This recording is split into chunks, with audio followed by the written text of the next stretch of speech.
I've been taking a class this summer through Library Juice Academy, Cultural Competence for Librarians. And in our study this week, we were asked to consider, who am I? My professional identity is closely related to the question of who am I. One of our readings this week talked about the difference between a profession and a job.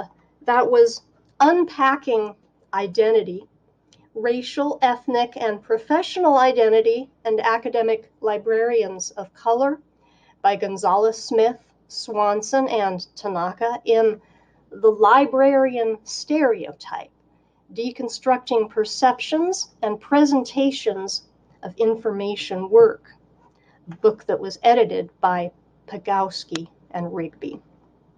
Working in a library is more than a job to me. I am building a professional identity that is based on the work, the position, and values of librarianship. And as I learn more about best practices and principles that define librarianship, I strive to bring those best practices and principles into my work in the library.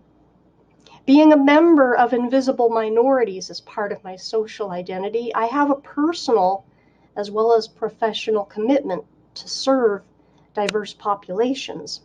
I seek out books that speak to diverse identities, and I also endeavor to bring diverse selections to the attention of readers through the books I read, to students visiting the library, to the books I display on shelves, and the books that I promote through First Chapter Friday videos.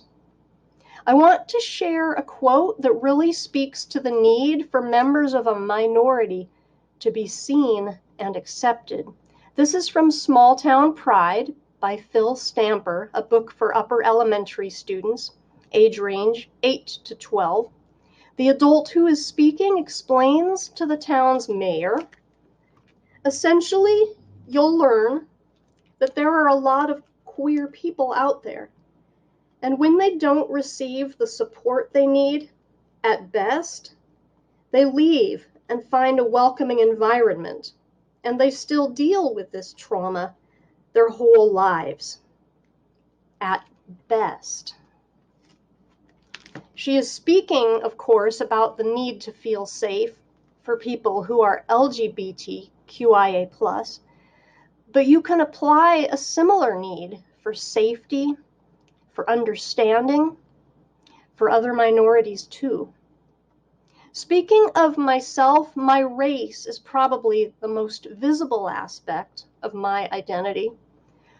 One way that my identity could influence interactions with customers, the reading I mentioned in The Librarian Stereotype cited a study in which students found librarians to be most approachable who were racially and ethnically like them. I know I won't look like every person who comes to the library. I won't share a background or life experiences or a way of looking at the world. But I hope to relate to people as individuals and not just members of a group. And I hope, too, that library patrons will get to know me as an individual